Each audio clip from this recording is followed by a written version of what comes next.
My name is Gina. My number is 15. Bill Gates, the next outbreak, we are not ready. When I was a kid, the disaster we worried about most was a nuclear war. That's why we had a barrel like this down in our basement, filled with cans of food and water. When a nuclear attack came, we were supposed to go downstairs, hunker down, and eat out of that barrel. Today, the greatest risk of global catastrophe doesn't look like this. Instead, it looks like this. If anything kills over 10 million people in the next few decades, it's most likely to be a highly infectious virus rather than a war. Not measles, but microbes. Now, part of the reason for this is that we've invested a huge amount in nuclear deterrence, but we've actually invested very little in a system to stop an epidemic. We are not ready for the next epidemic.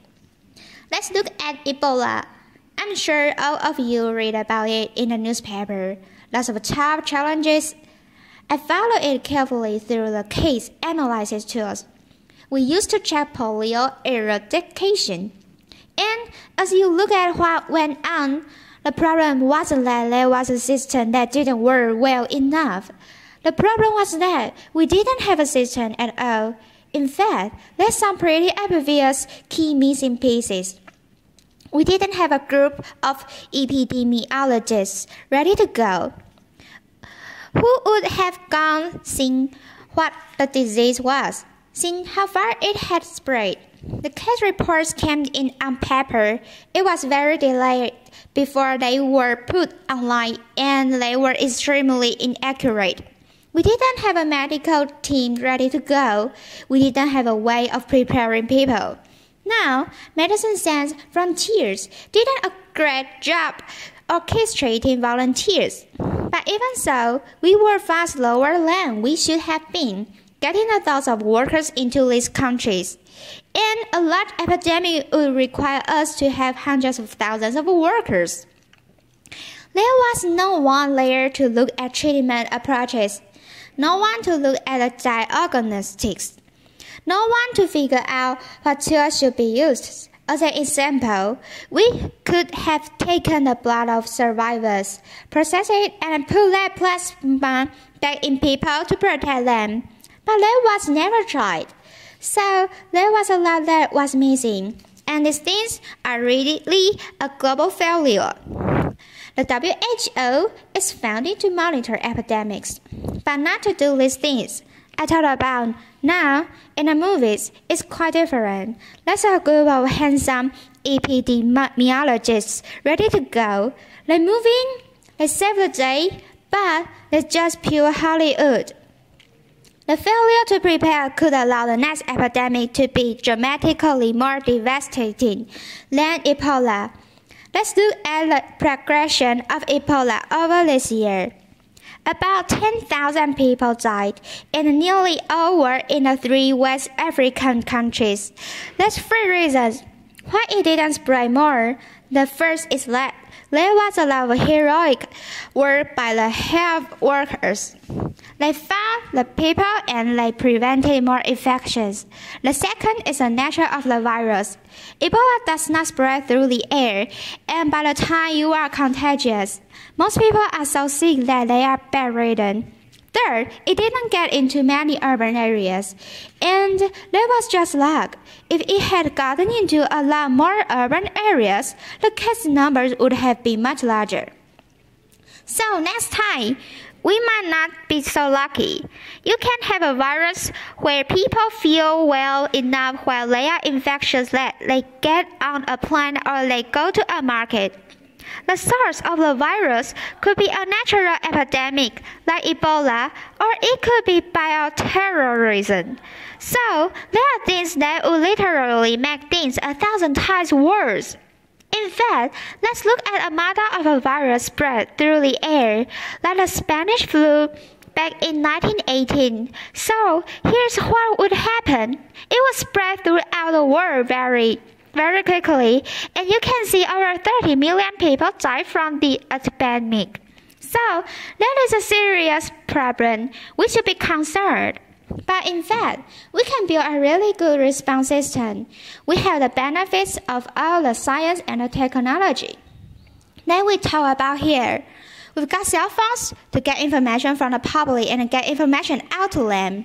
We have satellite maps where we can see where people are and where they are moving. We have advances in biology that should dramatically change the turnaround time to look at pathogens and be able to make drugs and vaccines that fit for the pathogens. So we can have tools, but those tools need to be put into an overall global health system, and we need to preparedness. The best lessons, I think, on how to get prepared there again. What we do for war, for soldiers, we have full time. Waiting to go, we have reserves that can scale us up to large numbers. NATO has a mobile unit that can deploy very rapidly. NATO does a lot of war games to check. Are people well trained? Do they understand about fuel and logistics and the same radio frequencies? So, they're absolutely ready to go. So those are the kinds of things we need to deal with an epidemic. What are the key pieces? First, we need a strong health system in poor countries. That's where mothers can give birth safely, kids can get all their vaccines. But also, where we will see the outbreak very early on. We need a medical reserve corps.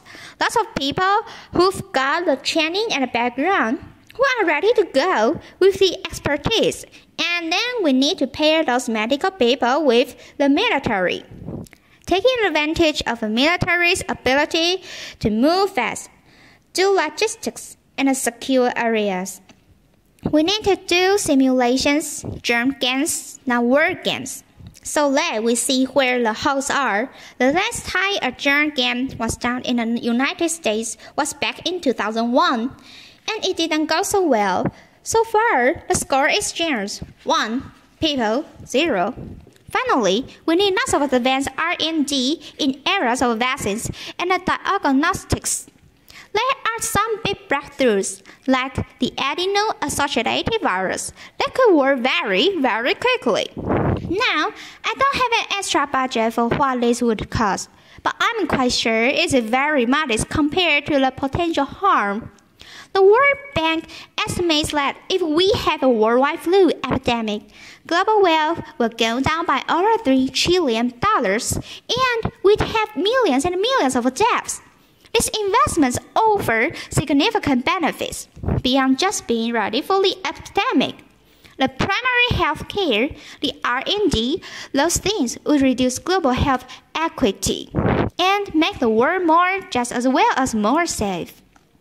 So, I think this should absolutely be a priority.